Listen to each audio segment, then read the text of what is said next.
kind of finish up here. I kind of got off on a tangent, but anyway, you throw away more food each day in your nation's supermarkets, restaurants, and homes than it would take to feed half the world. Yet this is not an indictment, merely an observation, and not in the United States alone, for the attitudes that sicken the heart are epidemic around the world. The underprivileged everywhere must grovel and shrimp to merely stay alive, while the few in power protect and increase great hoards of cash, lie on sheets of silk, and each morning twist bathroom fixtures made of gold. And as emaciated children of ribs and skin die in the arms of weeping mothers, their country's leaders engage in political corruptions which keep donated foodstuffs from reaching the starving masses. No one seems to have the power to alter these conditions, yet the truth is, power is not the problem. No one seems to have the will. And thus it will always be, so long as no one sees another's plight as his own. Well, why don't we? How can we see these autocracies daily and allow them to continue? I don't know about you folks, but I can't. And that's why I need you to back me in the 2012 elections and get me into the president's seat. Get Barack Obama out of there, get me in there, and I will make the changes necessary to bring this world back to what it was originally planned to be when God designed the Garden of Eden. And it's going to take a long time for me to explain all this, folks. I can't explain it all in one day, nor in even 3 months, 4 months, 5 months. It's going to take at least a year to just get you guys a basic foundation of where I'm going, what is actually up, and what time it is. So anyway, now getting back off my tangent onto about the marijuana and how our government is supposed to work. You have rights antecedent to all earthly governments, rights that cannot be repealed, restrained by human law, and rights derived from the great legislators of the universe. Like I said, that's God himself. How our great government is supposed to work. The Constitution of the United States is legally the supreme law of the land. Any other statutes to be valid must be in agreement with it. Any law not in agreement is deemed unconstitutional and is to be considered null and void from the date of its enticement. No one is bound to obey an unconditional law, and no courts are bound to enforce it. The men who drafted and ratified our Constitution had several goals in mind in doing so. They enumerated these goals in the Constitution's preamble, among them promptly the general welfare and ensuring domestic tranquility. Laws which violate these goals, laws which disrupt domestic tranquility and bring harm to the citizenry, are good candidates for being found unconstitutional, as they may be seen to violate the spirit, if not also the letter, of the law of the land. Now, if you are into studying the Bible, you would know about the letter and the law of the land and the spirit. Now, America's drug laws, or anti-drug laws to be more accurate, are a good case in point. By outlawing for all intents and purposes a segment of the hitherto free market, these laws have created an establishment of organized crimes where none had previously existed, and have brought all manner of misery to the population at large.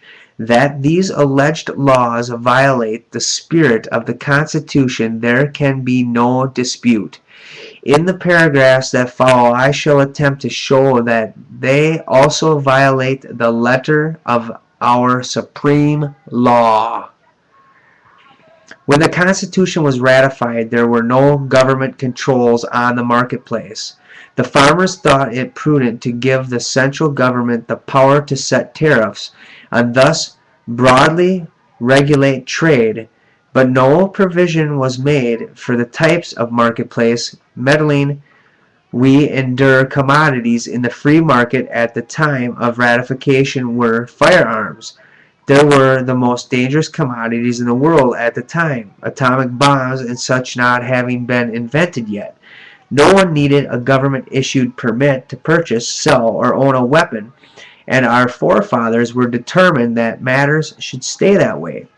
That's why they enacted the Second Amendment, forbidding the government from infringing on the right of the people to bear arms. As for other rights and freedoms, the framers of our Constitution recognized that they had many more God-given inalienable rights than it would ever be possible to enumerate. So they included the Ninth Amendment, which reads, "The enumeration in the Constitution of certain rights shall not be construed to deny or disparage others retained by the peoples." And they include the 10th Amendment to prohibit the federal government from assuming any powers not specifically delegated to it in the Constitution. How are we doing on time? Yeah, I'm going to run out of time and have to have another segment, but that's okay.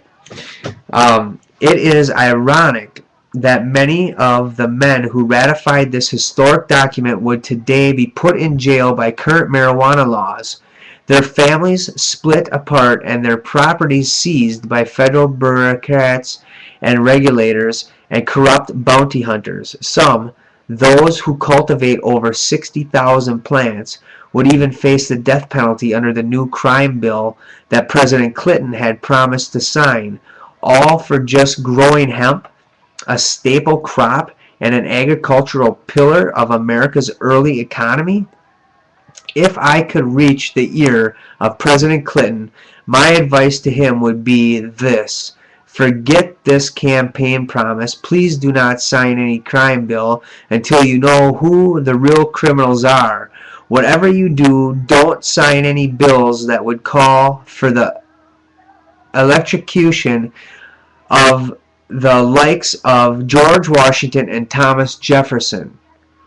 Proponents of drug prohibition have long claimed constitutional protection of America's anti-drug laws in Article 1, Section 8, Paragraph 3, wherein the Congress is given power to regulate commerce with foreign nations and among the several states in which the Indian tribes. To justify this argument, the verb regulate has been broadly construed to include the verb prohibit, ignoring the argument that if this were so,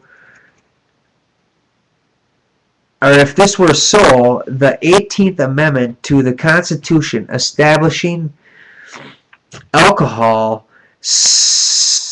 prohibition would never have been necessary. Alcohol prohibition could simply have been passed like an ordinary statute, and it would have been protected by Article 1, Section 8, Paragraph 3, but the Supreme Court at the time had more sense than to accept this absurd argument and had, in fact, already overturned a number of state prohibition laws as unconstitutional. So alcohol prohibition was enacted by constitutional amendment and later repealed by the constitutional amendment. The Constitution has never been amended to enact prohibition of anything else. So anti-drug laws may easily be found unconstitutional on these grounds. And what did it say earlier? That if it's found unconstitutional, that these alleged laws are attempt to allow and violate the use of the letter of the supreme law, and the candidate found for unconstitutional as they may be seen to violate the spirit if also the letter of the law of the land. Where are we for time? Yeah, let's wrap this segment up, and we shall pull it back together in segment 5. I'll see you there.